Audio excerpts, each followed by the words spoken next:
Magnesium හා oxygen අතර ගොඩ නැගෙන රසායනික සූත්‍රය ලියන්න කියනවා. ඉතින් මේකට සංවිධතාව මතක තියාගන්න ඕනි. ඒ නිසා මේක ආවර්තාවක ඇසුරෙන් මතක තියාගන්න එක තමයි ලේසි. පළවෙනි කාණ්ඩේ නම් 1යි, දෙවෙනි කාණ්ඩේ නම් 2යි, තුන්වෙනි කාණ්ඩේ නම් 3යි, හතරවෙනි කාණ්ඩේ නම් 2 තියෙන්නත් පුළුවන්, 4 තියෙන්නත් පුළුවන්. පස්වෙනි කාණ්ඩේ නයිට්‍රජන් වල 3යි, ෆොස්ෆරස් වල 5යි, හයවෙනි කාණ්ඩේ 2යි, හත්වෙනි කාණ්ඩේ 1යි, අටවෙනි කාණ්ඩේ 0යි කියලා මතක තියාගන්න. මෙන්න මේ කාණ්ඩවල සමහර අවස්ථාවලදී මීට වඩා පොඩ්ඩක් වෙනස් වෙන්න පුළුවන් සංයුතතාව. ගොඩක් වෙලාවට එන්නේ මේකමයි. දැන් බලන්න මැග්නීසියම් තියෙන දෙවනි කාණ්ඩේ නම් සංයුතතාව 2යි. ඒක යටින් ලියා ගන්නවා.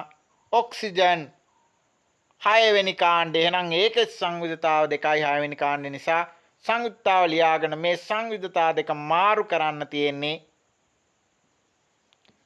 එහෙනම් මෙතන තියෙන දෙක මෙතෙන්ට ගෙනියනවා.